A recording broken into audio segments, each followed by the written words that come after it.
ஓதற்கு அறியவன் நிலவுலாவிய நீர்மலி வேணியன் அலையிற்சோதியன் அம்பலத்து ஆடுவன் மலர் சிலம்படி வாழ்த்தி வணங்குவான்.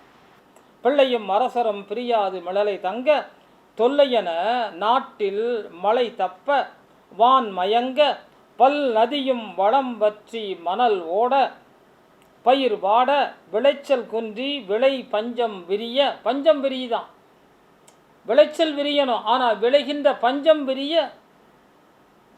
பிழைக்க பெரும்பாலாய் மக்களும் பேதலிக்கும் பேரிடரில் இது கொடுமை எண்ணி இருவரும் இறைஞ்சுவர் பெருமானை அடியர்தம் கனவில் ஆண்டவனும் வந்து ஆதரவாய் அருளுவான். இந்த 2 பேர் கனவுலையும் இறைவன் வந்து சொல்கிறான்.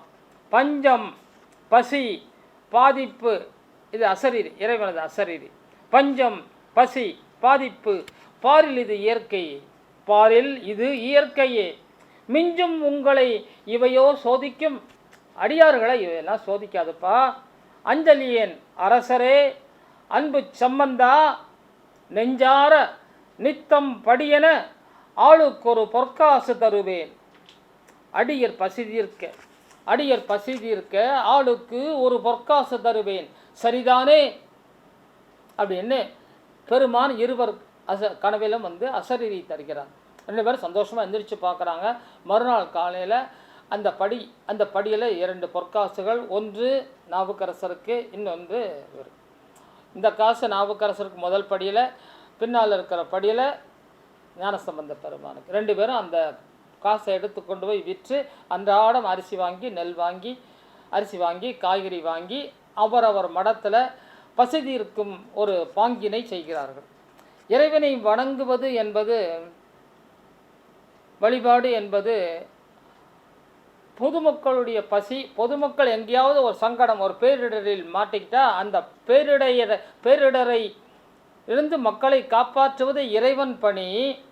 அந்த இறைவன் பணியை நாம் செய்தோம் என்றால் தான் இறைவன் இறைவன் வந்து அங்கே வந்து அந்த பேரிடரில் ஒரு சுனாமியோ ஒரு வெள்ளமோ இல்லை ஒரு கொரோனாவோ வந்தாலும் நாம் எல்லோரும் சேர்ந்து பொதுமக்களுக்கு உதவவில்லை என்றால் இறைவன் எங்கிருந்து வருவான்? இறைவன் நமது உருவத்திலே வந்து அந்த சமுதாயத்துக்கு உதவி செய்கிறான் என்பதுதான் பொருள். திங்களான் திறம் சாற்ற தினமே பொற்காசுகள் வீடமதில் பீடாய் பளபளக்கு. பீடாய்னா அழகாய் பளபளக்கு. வாங்கிய பெருமக்கள் விரைந்தே மடம் செல்வர் பொங்கி அமுதாக்கி காலத்தில் பூத்த பசி அறுப்பர். காலத்தில் பூத்த பசி அறுப்பர், அது நேரத்துக்கு நேரம் பசிக்கும் இல்லையா? காலத்தில் பூத்த பசி அறுப்பர். பங்கமன சம்பந்தர் மடத்தில் பசியார பகலாகும். சம்பந்தர் மடத்தில் மட்டும் கொஞ்சம் டிலே ஆகுது, கொஞ்சம் லேட் ஆகுது. பீடத்தில் பெரும் காசு வாசியுள்ளதாக இருக்க, அது நம்முடைய சம்பந்த பெருமானுக்கு கிடைக்கின்ற காசில் கொஞ்சம் குற்றம் இருக்கிறது, கொஞ்சம் வாசி இருக்கிறது. அதனால் அந்த பொற்காசை விற்பதற்கு கொஞ்சம் லேட் ஆகுது. அதனால் அங்கே சமையல் கொஞ்சம் லேட் ஆகுது. அதனால் சாப்பாடு கொஞ்சம் லேட் ஆகுது. பீடத்தில் பெரும் காசு வாசியுள்ளதாக இருக்க அதுவே தாமதத்தின் காரணம் என்பதை அறியும் பிள்ளையும் வாசியில்லா காசுக்கே இறைவனை பாடுறார். எப்பா எனக்கு மட்டும் என்னப்பா வாசி உள்ள காசு தந்த? நாவுக்கரசருக்கு நல்ல காசு கொடுத்தேன்னு கேட்டால் இவர் வந்து வெறும் பாட்டோட சரி, அவர் பாடும் படுகிறார். என்ன பாடு? உழவார பணி செய்யும் உடல் தொண்டு. அவர் உடல் தொண்டோடு சேர்ந்து தனது நாக்குக்கு அரசர், வாக்குக்கு அரசர், வாகீசர் அந்த பெருமான் பாட்டும் பாடுறாரு, பாடும் படுறாரு. ஆனால் ஞானசம்பந்தர் வெறும் பாட்டோடு சரி அப்படிங்கிறதுனால இறைவன் சற்று வேறுபடுத்தி காட்ட வேண்டும் என்பதற்காக இவருடைய காசில் கொஞ்சம் வாசியை வச்சார், அவர் காசில் வாசி இல்லாமல் அனுப்பிச்சார். பாருங்க, இறைவன் அங்கங்கே தொட்டு காட்டுகிறான், இறைவன் அங்கங்கே பரிசுகளை தருகிறான், இறைவன் அங்கங்கே குத்தியும் காட்டுகிறான். இந்த குத்தி காட்டுறாருங்கிற இடத்துக்கு இந்த ஒரு இடம். திரும்பவும் இவரை வந்து மனம் சோர்ந்து பாடும்போது வாசியில்லா காசு நல்கிவேன்னு சொன்ன உடனே அடுத்த நாள்லேருந்து அவருக்கு வாசி இல்லாத காசு கிடைக்கிறது. பருவங்கள் மாறுகிறது. பெய்மழையில் பெஞ்சம் பறக்கிறது. பெய்மழையில் பஞ்சம் பறந்தது. திருவரசும் பிள்ளையும் வீழி நகர் விட்ட பனி சிறக்க திருவாஞ்சியம் போகிறாங்க, தளந்தளமாக போகிறாங்க அந்த ரெண்டு அப்பாவும் பிள்ளையும். திருவாஞ்சியம், திருத்தலையங்காடு, திருப்பெருவேளூர், திருச்சாத்தங்குடி, திருக்கரவீரம், திருவிளமர், திருவாரூர், திருக்காராயில், திருத்தேவூர், திருநெல்லிக்கா, திருக்கைசினம், திருத்தங்கூர், திருக்கொள்ளிக்காடு, திருக்கோடூர், திருவெண்டுரை, திருத்தண்டலை நினரி, திருக்களர் என தந்தையும் பிள்ளையும் பெருமை தலங்கள் பாடி பரவி திருமறைக்காடு செல்வர். இன்றைக்கு வேதாரண்யம் என்று அழைக்கப்படுகின்ற அந்த நாள் ஊர் பெயர் திருமறைக்காடு. நம்ம எல்லா பேரையும் சமஸ்கிருதத்தில் மாற்றிட்டோம். திருமுதுகுன்றத்தை விருத்தாசலம்னு பண்ணிட்டோம், திருவலிதாயத்தை திருவல்லீஸ்வரம்னு பண்ணிட்டோம். இப்படி அன்றைய பெயர் திருமறைக்காடு. திருமறைக்காட்டில் இவங்க ரெண்டு பேரும் போகிறாங்க. மறைக்காட்டு நிறைமாந்தர் மையலூர் பிள்ளையையும், மையலூர் பிள்ளைன்னா இவரை கண்டு அவங்க எல்லாரும் அப்படியே ஆகா என்ன அழகு என்ன அழகுன்னு காதல் வயப்படுறாங்களாம்.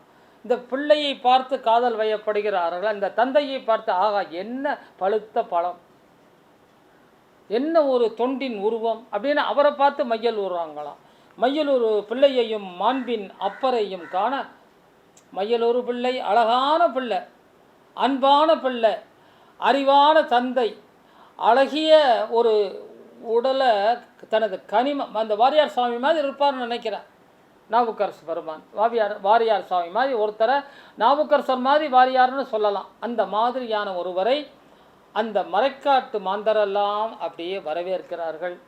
பறையோடு பலகருவி பண் இசைத்து மகிழும். முன்னாடி கொட்டு பறையை அடித்து அவரை கூட்டிகிட்டு வராங்க. பாருள பிறையான் கூட்டம், பாருள பிறையான் கூட்டம், பிறையான் கூட்டம்னா யார்? சிவபெருமானுடைய கூட்டம். மொத்தமும் வாயில் குழுமும் குறைகளைய அஞ்செழுத்தை அதிர்ந்தே உரைப்பர் மக்கள். அவங்களுக்கு நிறைய குறைன்னு நினைக்கிறேன்.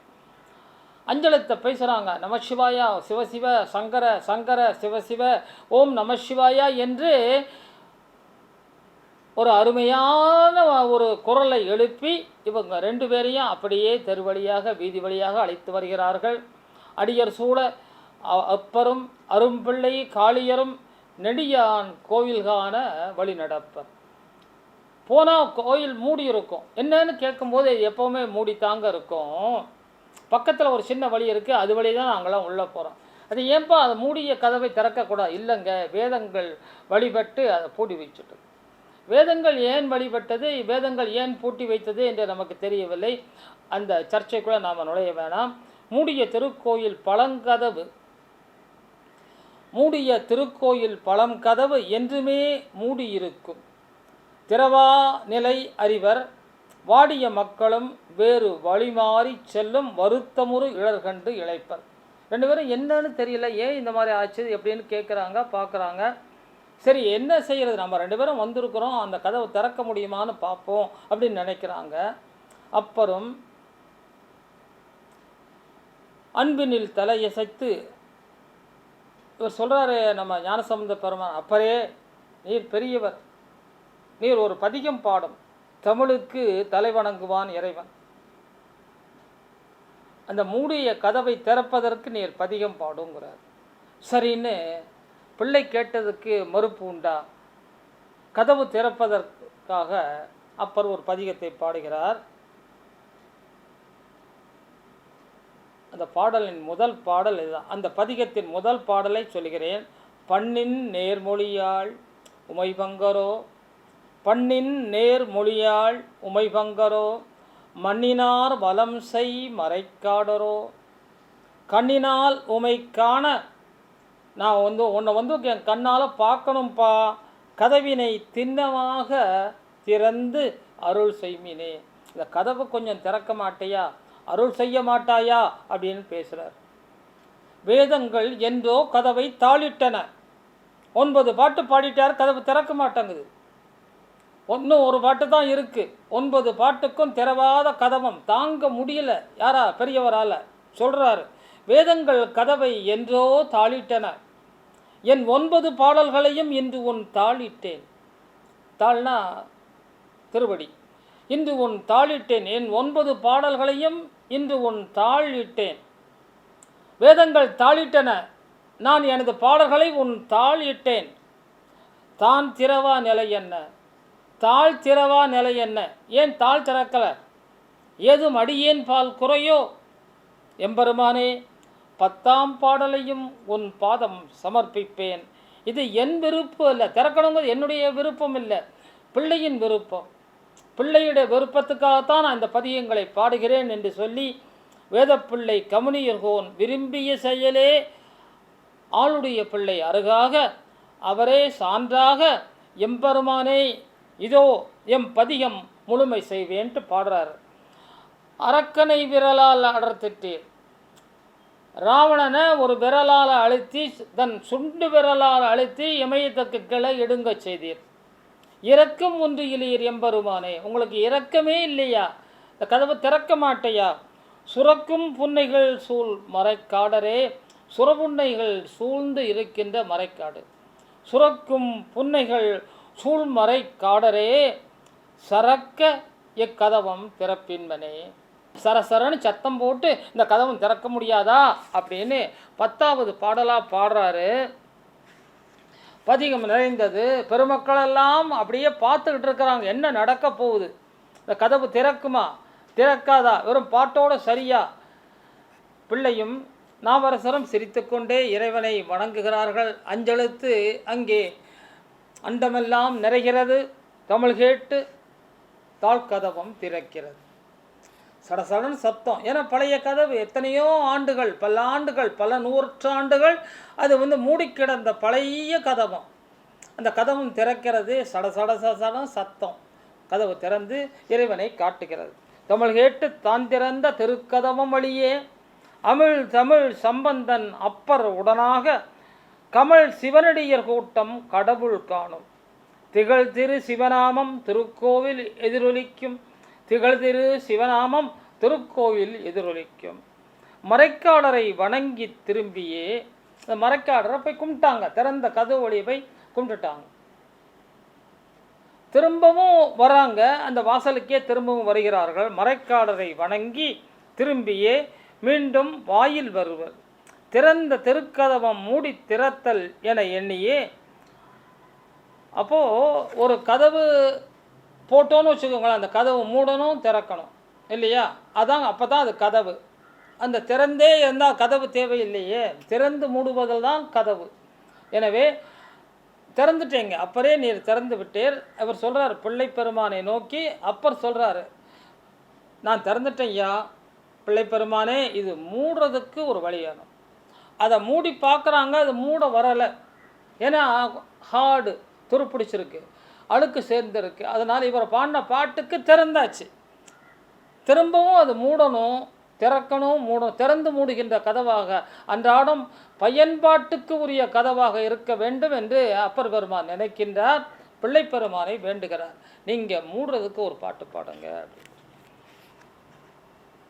மறைக்காடரை வணங்கி திரும்பியே மீண்டும் வாயில் வருவர்.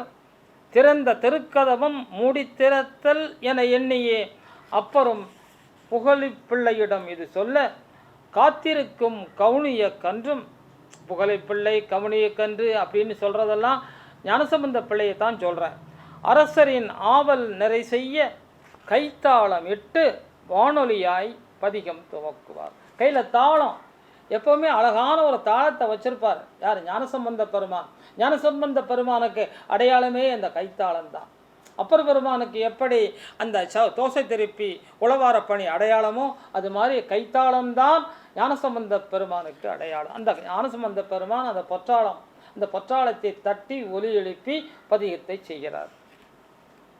விடைத்தவர் புறங்கள் மூன்றும் விரிசிலை முனிய வாங்கி. அந்த திரிபுரங்களை எரித்தாயப்பா, விடைத்தவர் புறங்கள் மூன்றும் விரிசிலை முனிய வாங்கி படைத்தொழில் புரிந்து நின்ற பரமனே பரமயோகி கடைத்தலை புகுந்து நின்றோம் கலிமறை காடமர்ந்தீர் அடைத்திடும் கதவு தன்னை அப்படி தாளினானே. இந்த கதவு திரும்பவும் அடையப்பா அப்படின்னு பாடுறாரு. என்ன அதிசயம், என்ன அதிசயம்! நாவரசரின் 9 பாடலையும் கேட்டு திறவா திருக்கதவம். அதை 9 பாடல் பாடியும் அந்த ஆக்ஷன் நடக்கலை. இவர் முதல் பாட்டு பாடினவனே மூடிட்டு. என்ன அதிசயம்! நாவரசரின் 9 பாடலையும் கேட்டு திறவா திருக்கதவம் புரியா புதிராக கண்காணும் அதிசயமாய் திறந்திருந்த கதவுகளும் புகழிநாயகரின் பதிக முதல் பாட்டு முடியும் முன்னே தடையின்றி மூடும் அரசர் அயர அன்புடை பிள்ளையும் தன் பதிகம் நிறைக்க. தனது அடுத்த 9 பாடலையும் பாடி முடிக்கிறார். இசைப்பிள்ளையின் அதிசயங்கள் சாற்றும் பட்டியலில் ஓர் எண்ணிக்கை உயரும். இசைப்பிள்ளை, இனிய பிள்ளை, இந்த பிள்ளை நிறைய அதிசயங்கள் பண்ணிக்கிட்டே வரார். ஏற்கனவே திருமுறைகளை சட்டி மகனை உயிர்ப்பித்தார். அப்போது இவருடைய அதிசயங்களின் எண்ணிக்கை அதிகமாகிறது, பதிகங்களின் கனமும் கூடுகிறது. அங்கங்கே பதிகங்கள், இவர் போகிற இடமெல்லாம் அப்புறம் பாடுறாரு. பிள்ளை பாடுகிற பதிகங்கள் எல்லாம் அங்கே பதிவு செய்யப்பட்டு அந்த திருமுறைகளின் கனம் கூடுகிறது. திருமறைக்காட்டின் திருக்கோவில் திருக்கதவை திறக்கவும் மூடவும் செய்த பணி நிறைத்து தந்தையும் தவத்தின் பிள்ளையும் அடுத்து திருவாய்மூர் செல்வர். அங்கே தளர் இள வளரன தொடங்கும் பதிகம் யாத்து பரமனின் ஆடல் காட்சியை கண்ணார கண்டு அதை அப்பருக்கு காட்டி மகிழ்வார். பக்கத்தில் இருக்க திருவாய்மூர்ங்கிற ஊரில் இவர் ஒரு அழகான பதிகத்தை பாடுகிறார். பாடலை நம்ம கேட்போம். தளர் இழ வளர் என உமைபாட தாளம் இட ஓர் தளல் வீசி. அம்பாள் பாடுறாங்களாம். தளர் இழ வளர் என உமைபாட தாளமிட ஓர் தளல் வீசி கிளர் இள மணி அற வரை ஆர்த்து ஆடும் வேட கிரிமையார் விளர் இள முலையவர்க்கு அருள் நல்கி வெந்நீர் அணிந்தோர் சென்னியின் மேல் வளர் இள மதியமோடு இவர் ஆணீர் வாய்மூர் அடிகள் வருவாரே. ரொம்ப அருமையான சந்தமுள்ள அழகான பாடல் இது. இந்த பாடலை எனது நாடகத்தில் இசையாக நாம் கொடுத்துருப்போம். இங்கே அடியேன் இசைக்குள்ளுக்கு இசைய முடியாத காரணத்தால் இதை நான் உங்களுக்கு ப்ரோஸாக சொல்கிறேன். அழகான பாடல், படியுங்க. இந்த திருமுறை பாடல்களெல்லாம் படித்தால் நமக்கு ஒரு ஆரோக்கியம் அதிகம் வரும். அதாவது நம்முடைய மூளை அதிகமாக செயல்பட்டு நிறைய தமிழை நம்ம படித்தோம்னா நம்ம உடம்புல அதிகமான இரத்த ஓட்டம் ஏற்பட்டு சீரான வாழ்வு, ஆரோக்கியமான இந்த ஹெல்த்தி பாடி நமக்கு எப்படி கிடைக்கும்னா நல்ல தமிழை படியுங்கள், தமிழை ப்ரொனவுன்ஸ் பண்ணுங்க, உச்சரியுங்க. அப்படி உச்சரித்தால் உடம்பில் எல்லா இடத்துக்கும் ரத்தம் சீராகப்படும். அது நம்முடைய மொழியின் பெருமை. படித்து பாருங்கள், நிச்சயமாக அந்த பலனை உணர்வீர்கள். சின்னாள் திருவாய்மூர் தங்கி அந்த ஊர்லேயே கொஞ்ச நாள் தங்குறாங்க.